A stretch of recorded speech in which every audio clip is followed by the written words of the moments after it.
We are ambitious and we can do the impossible, but we can only do this together and through our collective commitment.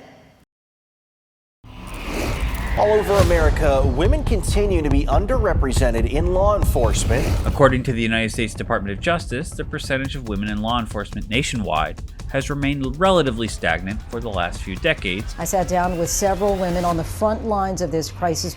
Undermines public safety. One idea, hire and promote more women. What's being done to fill the gender gap in policing? Fox 43's Alyssa Kratz dives deeper into the barriers that exist for women. Masculine culture, standard, generational distinction, in childcare. Where do we go from here? Right now, women compose only about 13% of law enforcement in America across the board.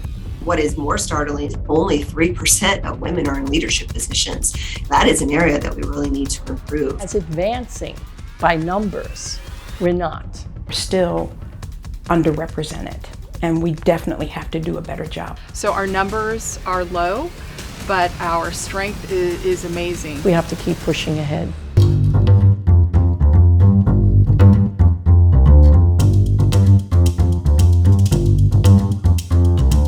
When you talk about the 1800s, it wasn't a profession for women. Women kind of fell into it. Even as we started to progress, it wasn't about focusing on law enforcement the way the men were. So they were trained differently, hired differently, paid differently. Women had a different path to take.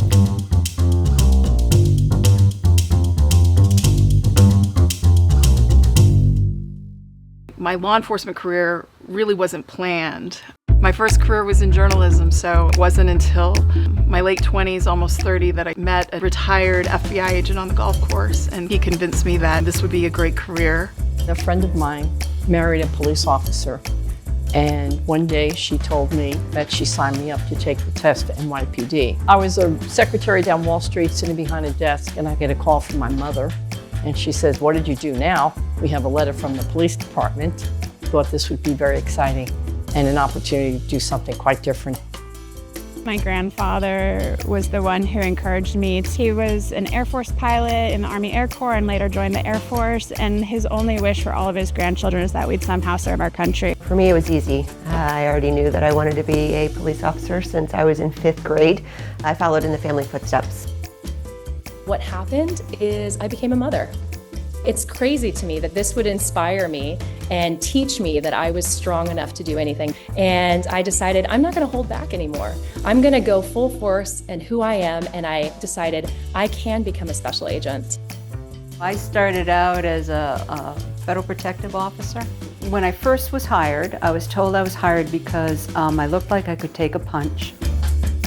When I first did start in the Secret Service in 1973, I thought all of the agents and the Uniform Division officers were all men. There was a negative response that was always conveyed to the women that, need not apply.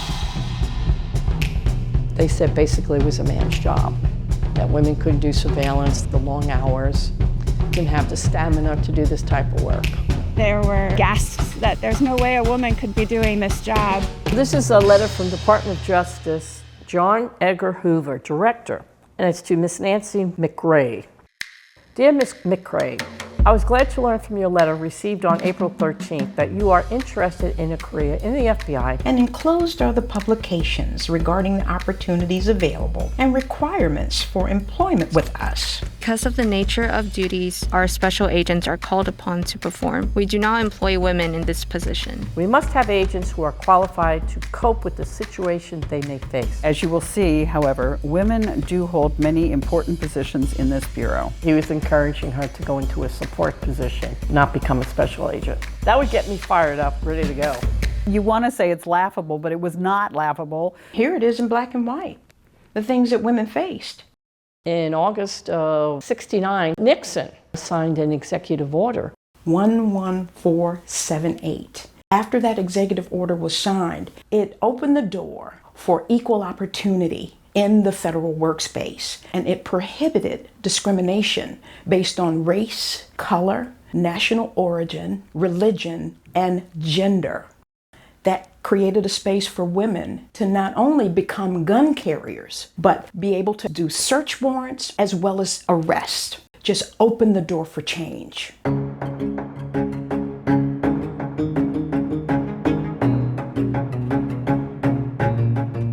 Now, women had served in police departments before that, but this is the first time that it was declared that women will become federal agents and agencies should hire them. The first woman to be sworn in was Phyllis Shantz as a member of the Executive Protection Service. Then Secret Service started hiring. The United States Postal Inspection Service hired its first women. Patricia Morton was the first woman to join the Diplomatic Security Service. The first woman that was hired by ATF in New York City was Joanne Kocher. FBI and other federal agencies started hiring their first women. When you think about the challenges that they face, I wonder who was whispering to them that they even could. What gave them the motivation to want to step out into the forefront?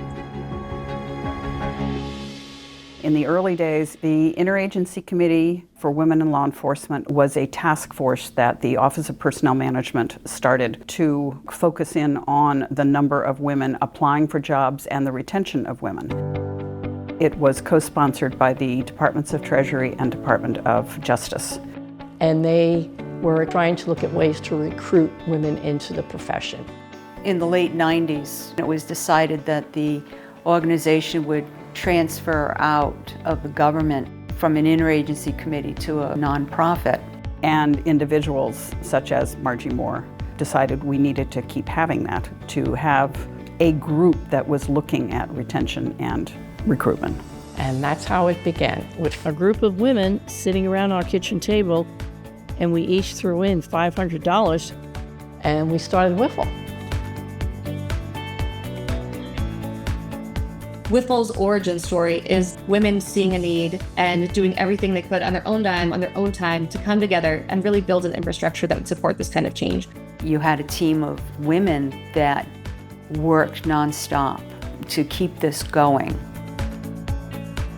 It took a lot of fortitude and a lot of faith. Every year, it just got a little bit bigger and a little bit stronger.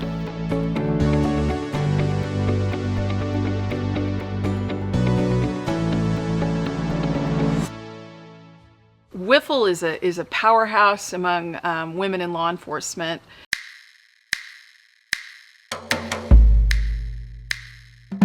WIFLE is the only organization in the United States dedicated to addressing the underrepresentation of women in federal law enforcement. We're aiming for gender equity. We need to have law enforcement that is representative of the populations in which we serve. Women bring different ideas and approaches. We contribute a unique perspective and experiences to the field. We have an ability and a capability to rise through the ranks of an organization, but we really aren't progressing as quickly and steadily as we should.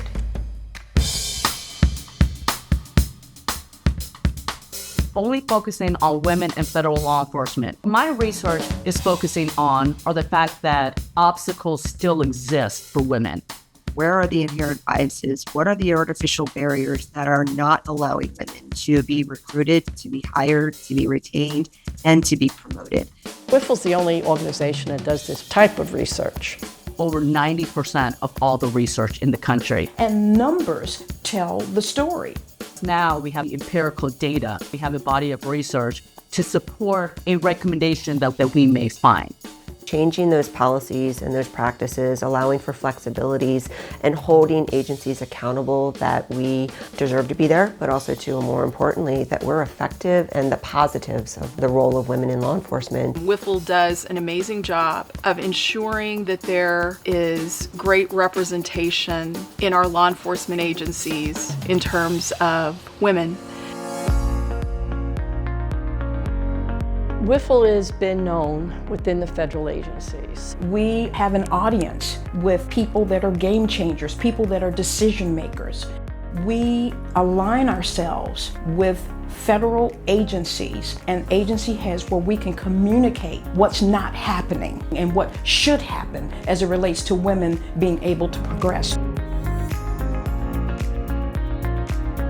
It's for women in federal law enforcement to find those groups that have the same mission and values that can support women in our profession. Noble and FLEOA and HAPCOA, those other agencies that support diversity, it's connecting with them to change the practices of hiring and retention and promotion. 30 by 30, a great organization. We just partnered with them in December of 2022. When the federal government started to get behind 30 by 30, we immediately started realizing the importance of WIFLE. We have two primary aims. The first is to look at police policies and assessments and figure out where are they inherently biased and where do they fail to meet the unique needs of women and fix them. The other thing we're doing is looking on police culture. We want to make sure that we're really intentional about creating a culture where everybody can thrive. Hope is that we will achieve 30% of women in law enforcement recruit classes by the year 2030, and I think the momentum is building. Our annual leadership training is our hallmark of what we do. It's really powerful to be in a room with 500 women who are the biggest badasses you've ever seen. You walk into that room, the energy is palpable. You can feel the energy of just dynamic women who are making a difference, who are excited about their careers, and they are truly there to encourage each other. Also, we're really committed about the community engagement and doing that more because it's a gift back to us. It reminds us why we joined this profession, the impact that we have on the community, and more importantly, the impact that we have on girls who are rising up and trying to emulate us and be like us someday. When you read the write-ups that the agencies for nominations for the WIFLE Awards, you are just floored by the talent that's out there. To have a moment where you're recognized amongst your peers and colleagues, and also with your leadership, is so powerful that WIFLE does that. To have been a recipient, it was life-changing for me. Women are doing some monumental things and making such a great impact on this profession. We support women through our college scholarship, letting them know WIFLE is there to support them because, again, that is our future legacy. WIFLE has supported me by surrounding me with amazing women leaders in their profession, who care about the next generation of women leaders in law enforcement. I am really fortunate in that I had opportunities to chat with women in law enforcement who paved the way for my career. It's important that organizations like WIFLE exist because it establishes a community for women to share experiences, challenges, and successes, in addition to fostering support for women working in a male-dominated profession. WIFLE provides a really unique avenue to be an advocate, to be an example, and to mentor and inspire younger women who are beginning their careers in law enforcement. I really appreciate WIFLE for everything they do to help bring all of us as female law enforcement officers together and really creating an environment to foster that support and growth. I actually met more women from my own agency in one place than I had in the last 10 years, and there were 8 of us. This is my tribe. This is family. It's been profound for me, and it has wanted me to be a better person and woman in federal law enforcement. I think the most important thing is that you have to commit to helping each other. Whether it's encouraging a woman to go into law enforcement or encouraging the women that we work alongside every day, that energy propels us forward. It takes a certain level of passion and determination to pursue this line of work. I say that the deputies that I support and work with and the FBI agents I worked with before are superheroes. When we sign up for this, we know that we're committing to something much bigger than us, and we know that those people that stand with us have the same commitment. So there's something really powerful and really special in that. We always talk about, honoring our past, recognizing our presence, but more importantly, being optimistic and hopeful for our future.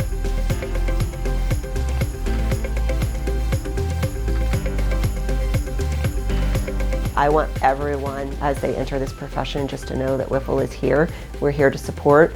We will engage leaders, agencies, Congress, our partners, just to make things just a little bit better. Because again, that is my motivation. You know, I just want my daughter to know if she follows in Grandma and Grandpa's footsteps and Mom and Dad's footsteps, it'll just be easier for her someday. I see myself being able to pave the way for the generation after me by carrying the wisdom from the women who mentored me and recognizing that there are still many areas to address to improve the experiences of women across law enforcement. No one's going to give us permission to change things. And you don't just have to take things as they are. Like one voice becomes a few voices, becomes many voices. And I would just say take control of your future and help us build a better one. I'm optimistic that the profession will not only grow, but it will go forward. Women and young women, they are going to make it happen and lead the way. Looking at the role of women in law enforcement moving forward, I don't think there's any limit on the impact that women can have. In 20 years, I'm hoping that 50% of law enforcement is female. I just see it just getting better and stronger and people recognizing more the value that women have in this profession. I'm so thankful to be standing beside some women that aren't afraid of change and they have hope for a brighter future. We will get there. Be who you are, be the strong woman that you are, and you can make a difference in this world, and definitely join us. We need you. Together, I know we will do amazing things for WIFLE and most importantly, for the generations of women joining this profession.